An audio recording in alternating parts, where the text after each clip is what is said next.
Sup? Didn't expect to hear my voice now, did you? If you're unfamiliar with what I do, then welcome. My name is Igor and I mod FromSoft games.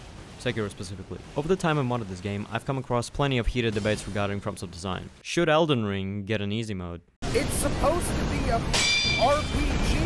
What role am I playing? The victim? If your boyfriend beat Elden Ring, suck his balls. Is Bloodborne really the best game? There's a ladder over there. Go. Oh no, they can follow. Oh shit.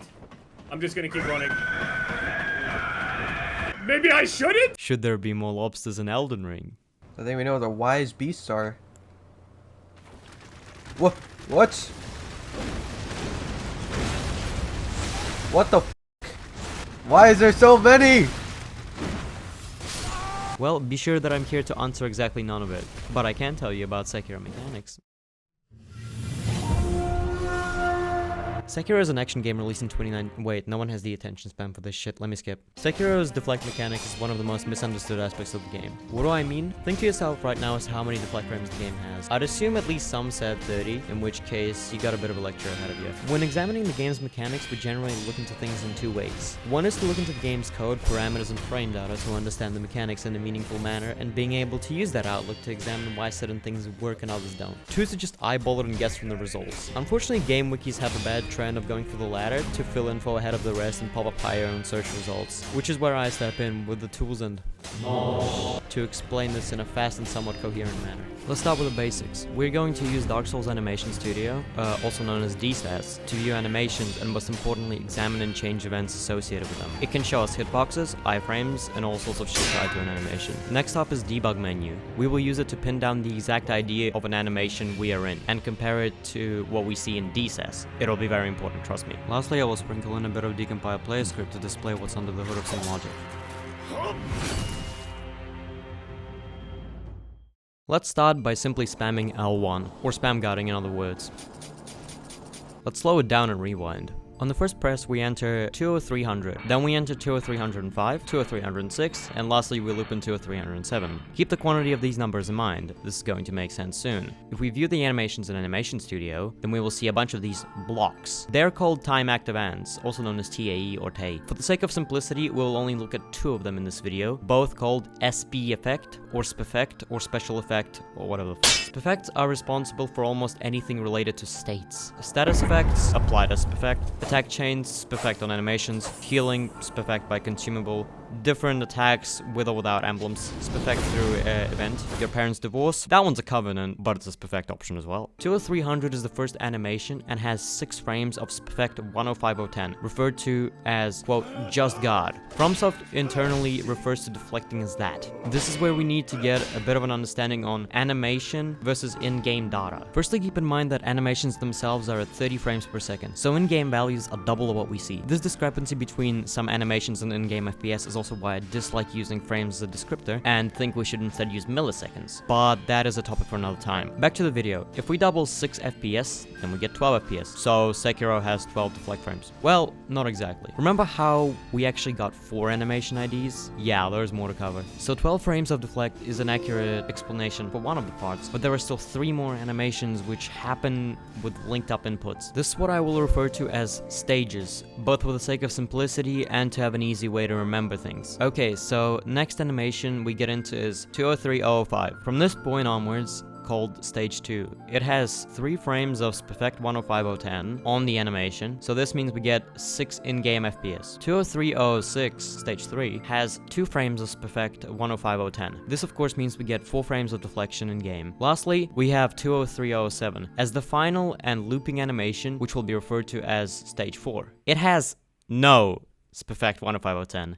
And thus no deflect frames. So let's take a step back and simplify this animation. Sekiro has 4 stages of deflecting, with the first stage having 12 frames, second having 6, third having 4, and fourth having none. So okay, spam blocking gives you less frames, we all knew that, but we're still not done. If we take a bit more time before the next God input, then we will enter 20302, which is where you really have to stick with me. 20302 has 6 animation and 12 in-game frames of 105010. This means we can get back to the full amount of frames by simply delaying a bit. But why? Well, remember how I said we will be discussing 2 events? This is where we get into the second event, an explanation for more specific aspects of mechanics. The second event we will need to understand is yet another speffect. This time it's 100 to 319. This one is super important as this is what ups your stages. If we remove it, then we cannot go beyond the first god animation. The effect goes for the entirety of the animation durations, so you need to wait half a second, 30 frames, before you can go a stage down and deflect. But wait, it's still not fucking over. I didn't mention that the deflect animations have their own stage up effect, which is named, quote,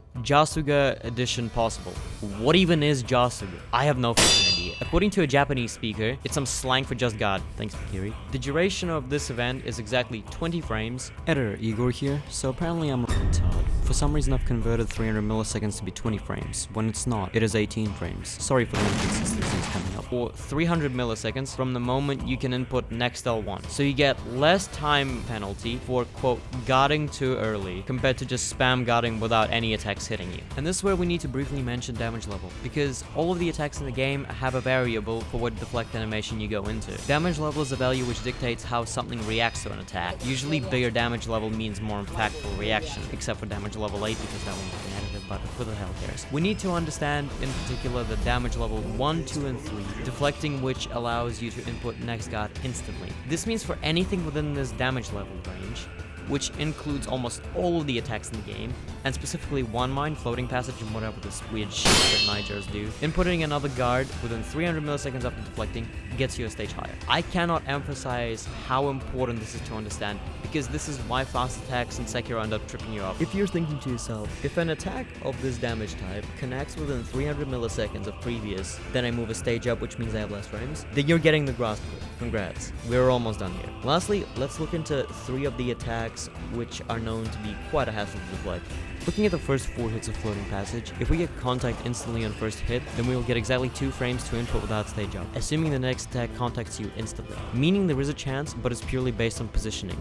If we look where the attacks come from, then you should move slightly to Genichiro's left to get the best results, I think.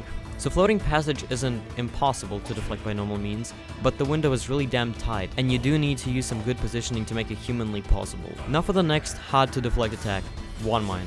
Yeah, there isn't much to say here. You just don't have enough breathing room, as the consecutive attack is way below 300 milliseconds needed to be on the verge of being deflectable.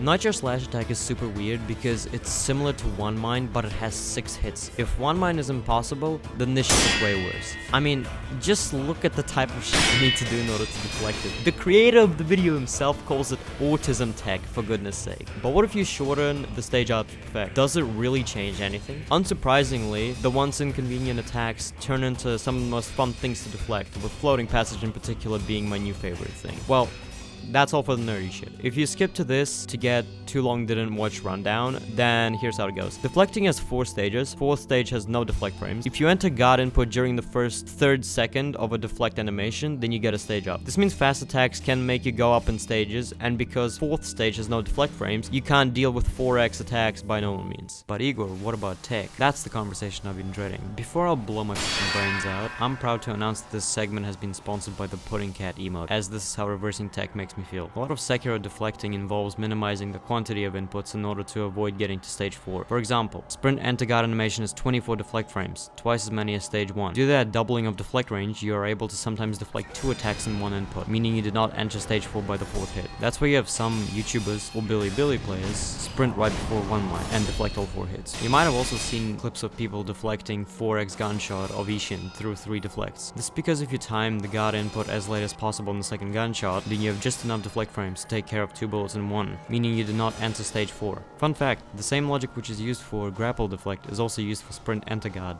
Be wary though, DL10 will still kick your ass. What about air deflect?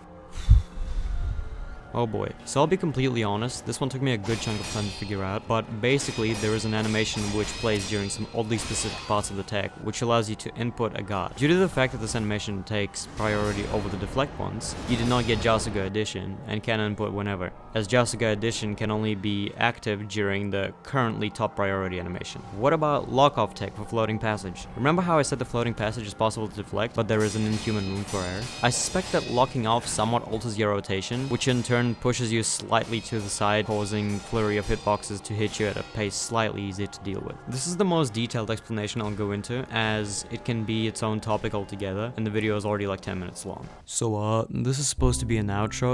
Beyond this point is just me yapping. If you watch through all of this, then consider yourself in the minority. Unfortunately, when you start getting technical, you end up losing people, and I suspect this video probably deterred like everyone. If you think I could have done a better job at explaining this topic, then please leave a comment on what I could have done better. Voiceover explanations aren't really my trade, so there is a lot to learn. If you found this video interesting and want me to make more shit in a similar style, then leave a like on the video and leave a comment on what other curiosities you have regarding Sekiro. Thank you for watching, and I hope you have a nice day.